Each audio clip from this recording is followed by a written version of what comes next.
ازيكم عاملين ايه؟ يا رب تكونوا بخير. الفيديو النهارده بيتكلم عن فكره عايزاكي تحطيها في بالك لما تيجي تفكري تطلعي صدقه او زكاه من هدومك. والناس اول ما تشوفني انا عليا فيديو بلوجر، بعمل فيديوهات على الفيسبوك وعلى اليوتيوب، فعايز تنضمي لشلتنا بليز اعملي لايك لصفحه الفيسبوك وسبسكرايب لقناتي على اليوتيوب ولايك للفيديو ده كمان، ويلا بينا نبتدي.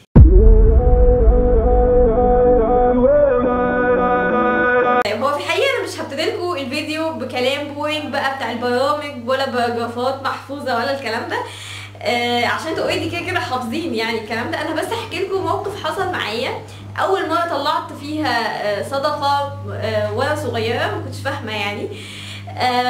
وانا صغيره كنت في اولى اعدادي، كنت في المدرسه، كان عندنا ناس كان يعني محتاج، كان باين ان هو محتاج يعني ان انا اساعده وكده. وانا كنت ساعتها كان المصروف بتاعي جنيه ونص تقريبا، او جنيه يعني، يا جنيه يا جنيه ونص، فكان يا دوبك بس بيقضيني ان انا اجيب شيبسي وبيبسي وبسكويت وخلاص. ما كانش عندي اوبشن ان انا يبقى مصروفي زياده فحوش منه او الكلام ده، ما كانش عندي فلوس خالص ولا حتى 5 جنيه يعني. فالمهم انا كان من جوايا انا كنت عايزه اساعده، فالمهم قلت ايه، طب خلاص انا بدل ما هجيب شيبسي وبيبسي وبسكويت، لا انا هجيب 2 شيبسي، واحد ليا واحد ليه.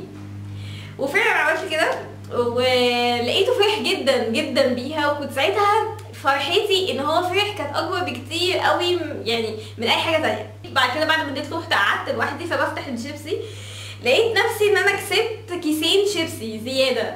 انا كان بالنسبه لي دي كانت اول مره ان انا اكسب فيها حاجه، لان انا مش من الناس اللي حظهم حلو بيكسبوا كده. انا دايما من الناس اللي دايما يعني عمري ما كسبت حاجه لغايه دلوقتي، مش بكسب يعني. انا من الناس عارفين اللي هم الناس اللي حظهم دايما سيء.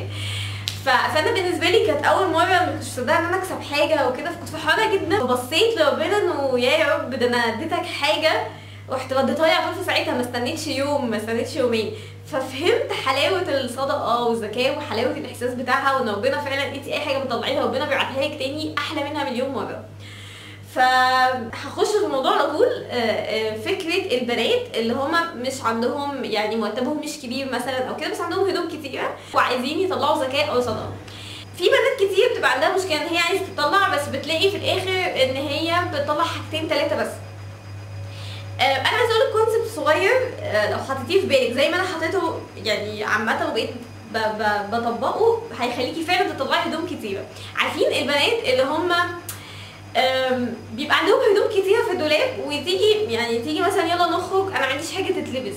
على فكره هي الناس دي مش بتكذب، رغم ان هي عندها هدوم كتير، بس هي شايفه انه ولا حاجه منهم ينفع تتلبس. ان انت بتبقي مخزنه هدوم عندك في البيت او في الاوضه، بتبقى هدوم انت كده كده عارفه ان هي مش موضه السنه دي، ولا هتلبسيها السنه دي ولا كده، بس انت حطاها كده يمكن تحتاجيها. طبعا الكونسيبت ده غلط جدا. طول ما انت كده، طول ما انت مش هيجيلك هدوم جديده، وطول ما انت هتفضلي برضه شايفه ان ما عندكيش هدوم، وفي الاخر برضه مش هتبقي راضيه عن الهدوم اللي انت لابساها. لكن لو فكرتي زيي بالكونسيبت اللي انا بفكر فيه، انا بعمل ايه؟ لما اجي بقرر ان انا عايزه اطلع زكاه او صدقه، بعمل ايه؟ بفتح الدولاب واطلع كل الهدوم اللي انا عندي، سواء بحبها او مش بحبها. بطلع الهدوم وكل قطعه بسال نفسي بالظبط سؤالين. السؤال الاول، هو ده موضه السنه دي؟ لا. طيب هلبسه السنه دي؟ لا مش هلبسه السنه دي. اول بعد كده ما الاقي دماغي بترد عليا بس انا ممكن احتاجه السنه الجايه، او خليه يمكن احتاجه في اي يوم من الايام او كده، اقول لا خلاص ده هطلعه زكاه او صدقه. صدقيني انت لما بتختاري يعني، بلاش الناس، في بنات لما تيجي تطلع صدقه او زكاه بتطلع حاجات اللي هي وحشه قوي، اللي هي استحاله تتلبس، فبتلاقي ان في الاخر مطلعه قطعتين او 3 قطع.